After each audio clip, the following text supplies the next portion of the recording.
ஆண்டவரும் அருமை இரட்சகருமாகிய இயேசுவின் நாமத்தினாலே மீண்டும் உங்களுக்கு என்னுடைய வாழ்த்துதலை தெரிவித்துக் கொள்கிறேன். நீங்கள் ஆசீர்வதிக்கப்பட்டவர்கள் 6ஆம் பாகம், எபிசோட் 6. நீங்கள் தேவனால் மீட்கப்பட்டவர்கள், தேவனிடத்தில் உடன்படிக்கை செய்தவர்கள், தேவனால் வழிநடத்தப்பட்டவர்கள், தேவனால் பாதுகாக்கப்பட்டவர்கள், தேவனால் பராமரிக்கப்பட்டவர்கள். 5 காரியங்களின் மூலமாக நாம் எவ்வளவு ஆசீர்வதிக்கப்பட்டவர்கள் என்பதை நாம் கண்டுகொண்டோம். இன்றைக்கு மிக முக்கியமான ஒரு காரியத்தை நான் உங்களுக்கு சொல்ல போகிறேன். உங்களுக்கு ஆச்சரியமாக இருக்கலாம். இந்த இஸ்ரவேல் ஜனங்கள் எகிப்தில் இருக்கும்போது அவர்கள் பட்டணங்களை கட்டுகிற வேலையை செய்தார்கள், செங்கல் சுடுகிற வேலையை செய்தார்கள், ராமசேஸ் போன்ற பட்டணங்களை அவர்கள் கட்டினார்கள். ஸோ கட்டடங்கள் கட்டுகிற வேலையிலே ஒருவேளை எங்கள் நிபுணர்கள் இருந்திருப்பார்கள். ஆனால் இப்பொழுது ஆண்டவர் யாத்திராகமம் 25ஆம் அதிகாரத்தில் ஒரு புதிய வேலையை, அவர்களுக்கு அனுபவம் இல்லாத வேலையை, ஆனால் இப்படி ஒரு வேலையை செய்வதற்கு அவங்களுக்கு சந்தர்ப்பமே கிடைக்காது, ஸ்லாக்கியமே கிடைக்காது. அப்படி ஒரு மேன்மையான வேலையை செய்கிறார்கள். என்ன தெரியுமா? முதல் முறையாக வானத்தையும் பூமியையும் படைத்த தெய்வம் தாம் வந்து வாசம் பண்ணுவதற்கு அவர்கள் மத்தியில் ஒரு கூடாரத்தை அமைக்க சொல்கிறார். ஆசரிப்பு கூடாரம். பூமியில் எத்தனையோ பெரிய பெரிய கம்பெனிகளில் வேலை செய்கிறதை இன்றைக்கு ஜனங்கள் மேன்மையாக நினைக்கிறார்கள். அன்றைக்கும் எகிப்தில் ஜனங்கள் அடிமையாக இருந்த நாட்களில் அன்றைக்கு வளர்ந்த தொழிற்துறையின் அடிப்படையில் பெரிய பெரிய வேலையை கூட அவர்கள் செய்திருக்கலாம். ஆனால் அது எல்லாவற்றையும் விட மிக முக்கியமான வேலை, ஒருவேளை இந்த பார்வோன் குடியிருப்பதற்குரிய அரண்மனையை கூட இந்த ஜனங்கள் கட்டியிருக்கலாம். நாங்கள் தான் ராஜாவுக்கே அரண்மனை கட்டணும்னு நினச்சிருக்கலாம். சிலர் ஏழை ஜனங்களுக்கு வீடு கட்டுறது, அங்கே இருக்கிற போர்ச்சியவர்களுக்கு வீடு கட்டுற வேலையெல்லாம் சிலர் செஞ்சுருக்கலாம். சிலர் சொல்லலாம் நாங்கள் ராஜாவுடைய வீட்டை கட்டணும்னு. அன்பானவர்களே, வானத்தையும் பூமியும் படைத்த தெய்வம் இந்த இஸ்ரவேல் ஜனங்களுடைய பிரயாணத்தில் பரலோகத்திலிருந்து அவர்களை கண்காணித்து பாதுகாப்பதை விட உங்கள் நடுவிலே நான் வந்துடுறேன்ட்டு வந்தார். எவ்வளோ பெரிய ஸ்லாக்கியம்! தெய்வ பிள்ளையே, நீ ஏன் தெரியுமா ஆசீர்வதிக்கப்பட்டிருக்கிறாய்? உன் தேவன் உன் நடுவில் வாசம் பண்ணுகிறார். அவர் உனக்குள் வாசம் பண்ணுகிறார். எவ்வளோ பெரிய ஆச்சரியமான காரியம்! உலக மனிதனுக்கு இது கிடையவே கிடையாது. கடவுளை தேடி அவர்கள் கோவிலுக்கு போக வேண்டும். இல்லாவிட்டால் அவர்கள் கடவுளை தேடி ஒரு உருவ வழிபாட்டுக்கு முன்பாக நிற்க வேண்டும். உருவத்தை வைத்து தான் வழிபாடு செய்ய வேண்டும். நீ கண்களை மூடி இயேசுவே என்று கூப்பிட்டால் அவர் உள்ளத்தில் இருக்கிறாரே, எவ்வளோ பெரிய ஆசீர்வாதம்! அந்த தெய்வம் ஜனங்கள் மத்தியில் வசிப்பதற்கு எனக்கு ஒரு கூடாரத்தை உண்டாக்கு என்று சொன்னார். அந்த கூடாரம் எப்படி இருக்க வேண்டும்? டிசைன் பண்ணது அவர், அளவு அவருடையது, அந்த அமைப்பு அவருடையது, எல்லாம் அவர் கொடுத்த அமைப்பு. ஆனால் இந்த வேலையை இதுக்கு முன்னாடி அவங்க செய்த அனுபவமே கிடையாது.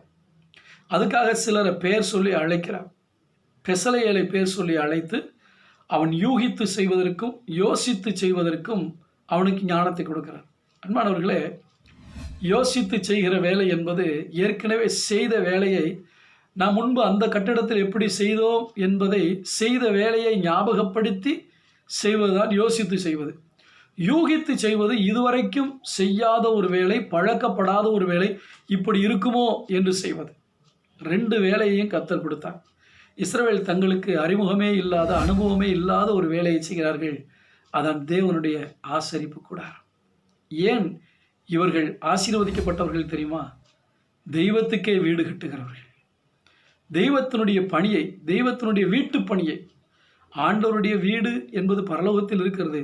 தற்காலிகமாக வாசம் பண்ணினாலும் நான் அவர்கள் நடுவிலே வாசம் பண்ணுவதற்கு எனக்கு ஒரு வாசஸ்தலத்தை உண்டு பண்ணுவார்களாக என்று சொல்லி ஆண்டவர் எப்படி கட்ட வேண்டும், எந்த பொருளில் கட்ட வேண்டும், என்னென்ன காரியங்கள் உள்ளே இருக்க வேண்டும் என்றெல்லாம் அமைப்பு கொடுத்தார். அதை வைத்து தான் இன்றைக்கு உலகில் உள்ள எல்லா மதங்களும் தங்கள் கோயில்களை நிர்மாணிக்கிறார்கள் என்று சொல்லுகிறார்கள்.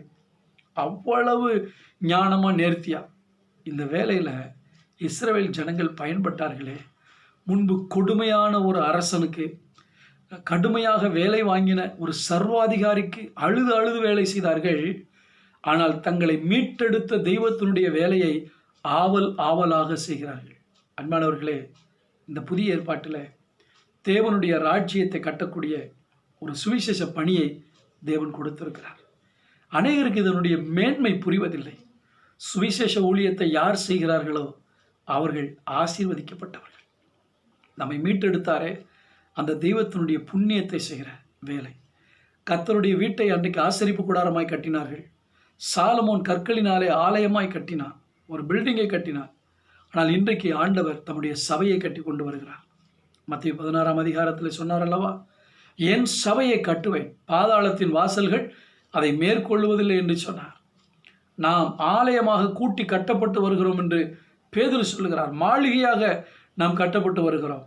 சுவிசேஷத்தினாலே மக்களை தேவனிடத்தில் கொண்டு வரும் பொழுது ஒரு ஜீவனுள்ள கற்களை போல, ஜீவனுள்ள கல்லாகிய இயேசுவினிடத்தில் சேர்ந்த நாம் ஜீவனுள்ள கற்களை போல மாளிகையாக கட்டி ஆண்டவரால் எழுப்பப்பட்டு வருகிறோம். ஆம் பிரியமானவர்களே, நமக்கு கிடைத்திருக்கிற பெரிய ஸ்லாக்கியம் ஆண்டவருடைய வேலையை செய்வது. பெரிய பெரிய கம்பெனியில் வேலை செய்கிறதை பெருமையாக நினைக்கிற இந்த உலகத்தில் சர்வ வல்லமையுள்ள தேவனுடைய வீட்டு வேலை, அதான் சுவிசேஷம். ஆண்டவரை அறியாத ஒரு ஆத்மாவிற்கு சுவிசேஷத்தை சொல்லுவது, அல்லது நீங்கள் போகிற சபையில் இருக்கிற வேலைகளை செய்வது, பாய் போடுவது, பெருக்குவது, ஞானஸ்தான தொட்டியை கழுவுவது, அங்கே இருக்கிற பராமரிப்பு வேலைகளை செய்வது, இதெல்லாம் யாருடைய வேலை தெரியுமா? தேவனுடைய வேலை, தேவனுடைய வீட்டு வேலை.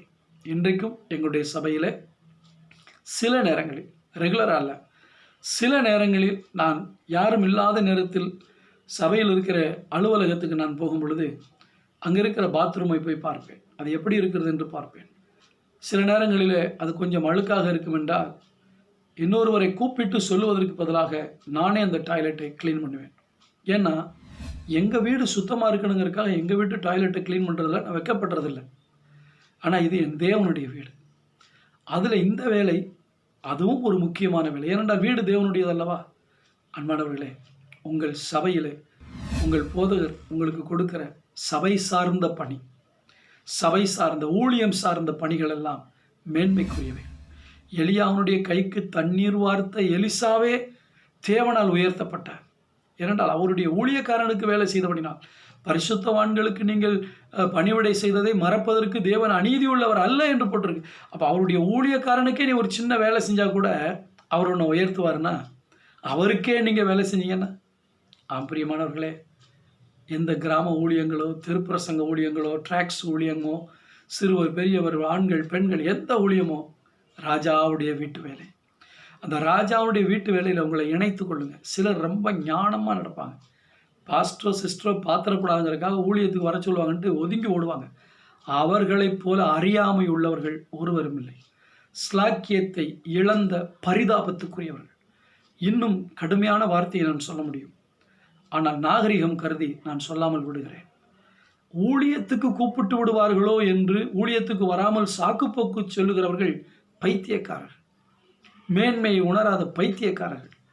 தப்பித்து விட்டோம் என்று நினைக்கிறார்கள். ஆண்டவருடைய வருகையில் தான் தெரியும். அவருடைய ராஜ்யத்தின் வேலையை செய்வதற்கு இவ்வளவு ஸ்லாக்கியம் கிடைத்தும் செய்யாமல் போய்விட்டார்களே. நீங்களோ உங்களை அந்தகாரத்தினின்று ஆச்சரியமான ஒளியினிடத்துக்கு வரவழைத்தவருடைய புண்ணியங்களை அறிவிக்கும்படி தெரிந்து கொள்ளப்பட்ட சந்ததிகள், ராஜரிக ஆசாரிய கூட்டம்.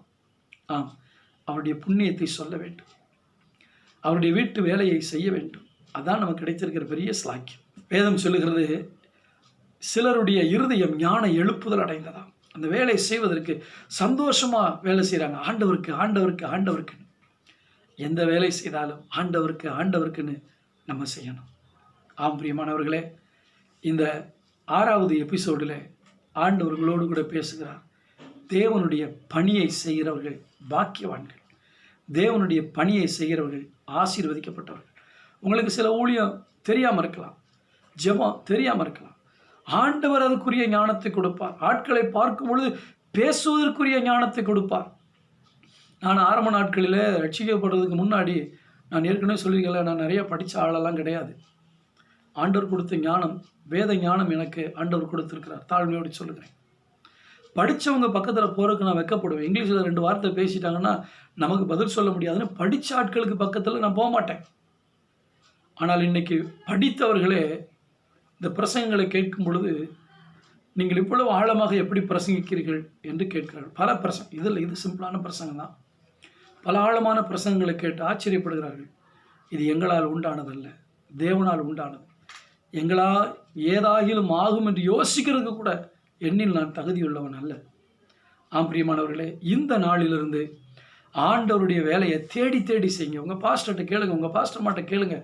ஆண்டவருடைய ஊழியத்தை செய்வதற்கு எந்த ஊழிய இயக்கங்கள் எதுவாக இருந்தாலும் ஆண்டவருக்காக செய்யக்கூடிய அந்த ஊழியங்கள், அவருடைய வீட்டு பணி, அவருடைய ராஜ்யத்தின் பணி, இதை செய்வதற்கு உங்களை ஒப்பு கொடுங்கள். ஒதுங்கி ஓடாதீங்க, தப்பிச்சு போகாதீங்க. கடைசி நாட்களில் நீங்கள் தான் வைக்கப்படுவீங்க. ஏன்னா ஆண்டவர் பைபிளில் சொல்லியிருக்கார், ஊழியம் செய்தவர்களுக்கும் ஊழியம் செய்யாதவர்களுக்கும் வித்தியாசத்தை ஏற்படுத்துவேன். ஒருவன் எனக்கு ஊழியம் செய்தால் பிதா அவனை கனம் பண்ணுவார். நான் ஏற்கனவே உங்களுக்கு சொல்லியிருக்கிறேன். பேதுரு மீன் பிடிச்சிக்கிட்டே இருந்தா அவன் அந்த கலிலேயாவில் இருக்கவங்களை மட்டும்தான் அறிஞ்சிருப்பாங்க. ஆனால் அவன் தேவனுடைய ஊழியத்தை செய்தபடியா உலகமெங்கிலும் இன்றைக்கு பேதுரு என்கிற பெயரை உச்சரிக்கிறோம், கனத்துக்குரிய பாத்திரமாய் நினைக்கிறோம். இன்றைக்கு நான் கர்த்தருடைய ஊழியத்தை செய்தபடினால்தான் இத்தனை பேர் பார்க்கிறார்கள். பல நாடுகளில் கர்த்தர் கொண்டு போய் பயன்படுத்துகிறார். ஏன்? கர்த்தருடைய ஊழியம். அது எனக்கு கிடைச்ச ஸ்லாக்கியம். யாரெல்லாம் கர்த்தருடைய ஊழியத்தை செய்கிறோமோ அவர்களெல்லாம் ஆசீர்வதிக்கப்பட்டவர்கள். இந்த இஸ்ரவேல் ஜனங்களுக்கு அந்த யாத்ராமம் 25ஆம் அதிகாரத்திலிருந்து அவர்கள் செய்த பணி 40ஆம் அதிகாரம் வரைக்கும் பார்க்கும் பொழுது ஆண்டவர் சொன்னபடியே ஆசரிப்பு கூடார வேலையெல்லாம் இந்த மோசே செய்து முடித்தார். மோசே சொன்னபடி ஜனங்கள் செய்து முடித்தார்கள். கர்த்தர் சொன்னபடி மோசே செய்து முடித்தான். ஆசரிப்பு கூடாரத்தை தேவ மகிமை நிரப்பிற்று. எவ்வளோ ஆசீர்வாதமான ஒரு வேலை. இந்த ஜனங்கள் ஏன் ஆசீர்வதிக்கப்பட்டவர்கள்? அவர்கள் தேவனுடைய வீட்டு வேலையை செய்தார்கள். நீங்களும் தேவனுடைய வீட்டு வேலையை செய்கிறபடினால் நீங்களும் ஆசீர்வதிக்கப்பட்டவர்கள். ஜெபம் பண்ணுவோமா? நல்ல பிதாவே, இந்த பூமியிலே லட்சக்கணக்கில் சம்பளம் கொடுக்கக்கூடிய பெரிய பெரிய கம்பெனிகள் இருந்தாலும் எங்கள் கையில் இருக்கிற பணத்தை போட்டு உமக்காய் செய்கிற வேலையில் இருக்கிற அந்த மேன்மை, அந்த உயர்வு, அந்த ஆசீர்வாதம், ஆண்டவரே, அதில் இருக்கிற மனமகிழ்ச்சி எவ்வளவு பெரியது. இதை பார்க்கிற யாராவது இன்னும் ஆண்டவருக்காக, ஆண்டவருடைய ராஜ்யத்துக்காக, தேவனுடைய சபைக்காக ஊழியம் செய்யாமல் இருப்பார்கள் என்றால், ஊழியம் செய்வதற்குரிய தருணம் கிடைத்தும் தட்டி கழித்து இருப்பார்கள் என்றால், அவர்கள் ஆண்டவரே அதை இழந்து போய் இன்று வரை ஒரு ஊழியமும் செய்யாமல் இருப்பார்கள் என்றால், இன்றைக்கு மனம் திரும்பட்டும். தேவனுடைய ஊழியத்தை மனப்பூர்வமாய் செய்து அதனால் ஆசீர்வதிக்கப்பட்டவர்களாய் மாற நீர் கிருபைத்தார். இயேசுவின் நாமத்தில் பிதாவே, ஆமென். பிரியமானவர்களே, தேவனுடைய வீட்டு வேலையை செய்யுங்க. பெரிய ஆசீர்வாதம், அதனுடைய பலன் உங்களுக்கு வந்து சேரும். 6 எபிசோடு முடிந்தது. நாளைக்கு 7வது எபிசோட் மிக மிக முக்கியமானது. அதை பார்த்து நீங்கள் ஆச்சரியப்படுவீர்கள். கர்த்தர் உங்களோடு கூட இருப்பாராக. God bless you.